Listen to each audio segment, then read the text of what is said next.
Neste projeto de lei, da forma como vocês fizeram, nós não somos iguais, porque nós perderemos a nossa vaga para vocês, homens e mulheres negros. Porque nós não seremos reconhecidos, nos imputando a dificuldade. Teremos que retornar para a aldeia. Você vai ter que retornar para a aldeia. Não vai adiantar o seu sacrifício. Do BPV, a autora do projeto, deputada Carol D'Artora. Muito obrigada.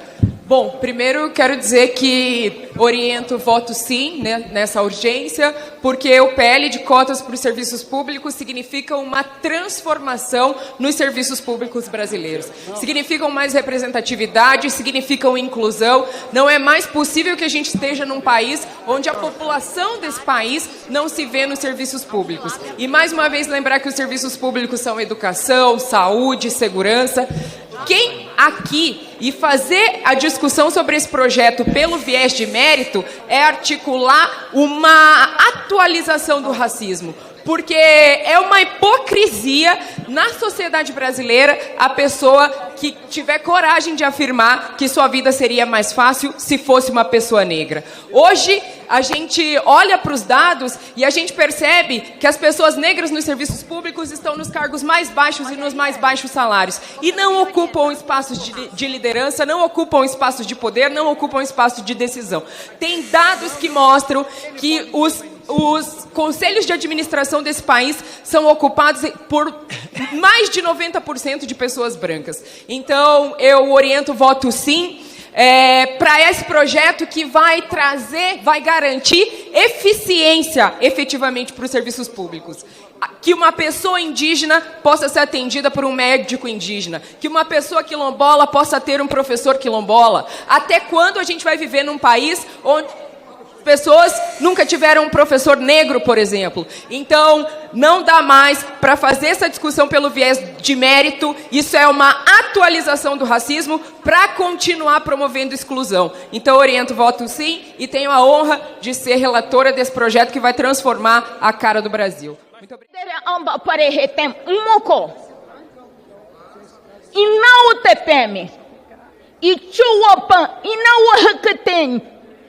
Itauamampan, Itauarapinole, Edertucomauerete. Primeiro, eu falo na minha língua, para que vocês saibam que eu existo. Mas eu domino a sua língua, eu domino a sua ciência, eu domino a história também do seu povo. Mas o que fez com que eu dominasse isso? O ensino público. O ensino que eu tive inicialmente na minha região. Mas eu encontrei dificuldades. A verdadeira brasileira, olha, uma índia de verdade. Mas eu fui tratada como igual. Eu tive o mesmo ensino que você, Éder Mauro.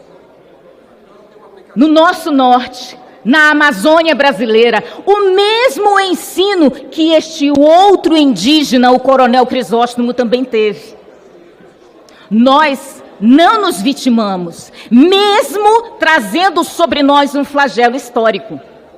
Então, quando estão falando sobre esse sistema de cotas para beneficiar negros, pardos, indígenas, eu vos confesso, indígenas não serão beneficiados, até porque aqueles que ousaram romper o ideal imaginário para ir para a sociedade e estudar de igual para igual, se passarem num concurso, eles serão obrigados a voltar para a reserva para poder se reconhecer como indígena.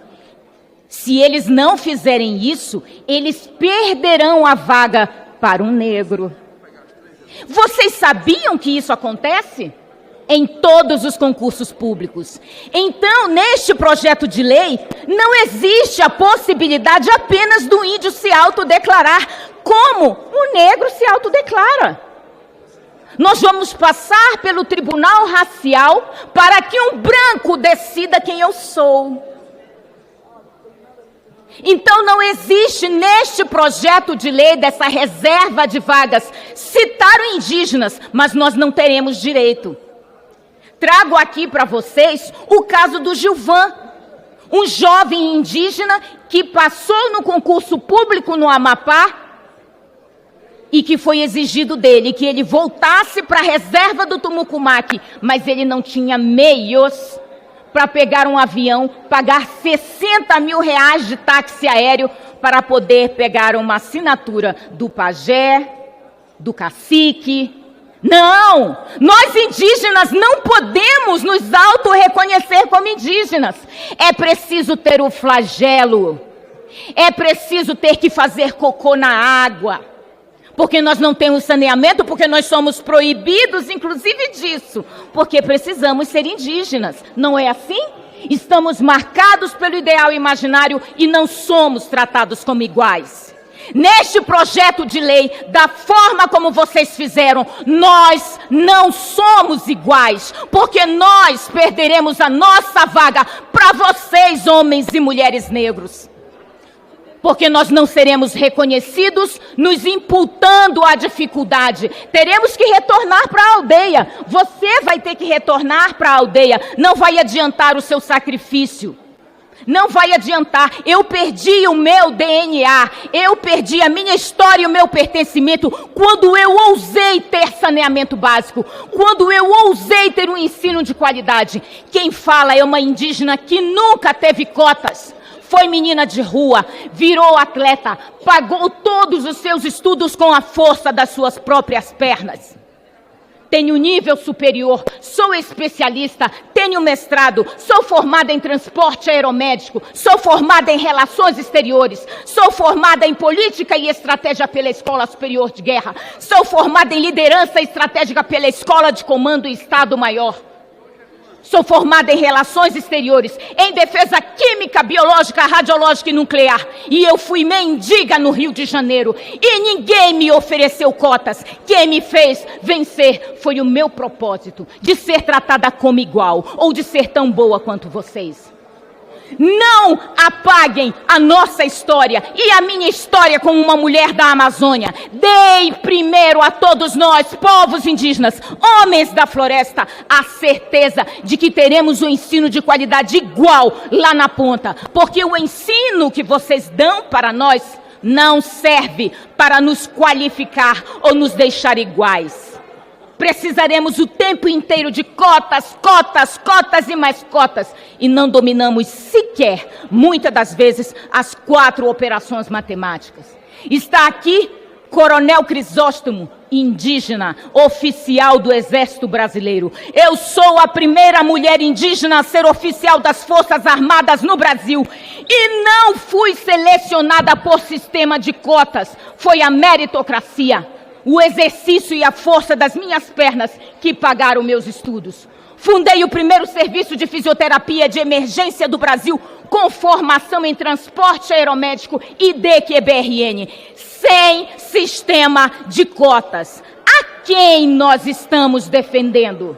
Brasileiros que defendam o seu país e a igualdade de direitos, ou ficar chorando a vida inteira por uma história dolorosa do passado do qual não podemos voltar atrás. Não podemos voltar atrás na história, mas podemos transformar essa história com ensino de qualidade de base lá na ponta. Não deram, aí dão cotas. Não deram para o 2º grau, dão cotas. Não deram para a universidade, dão cotas. Dão cotas para o mestrado, dão cotas para a especialização, para o concurso público. Esses 30% indígenas não irão gozar deles.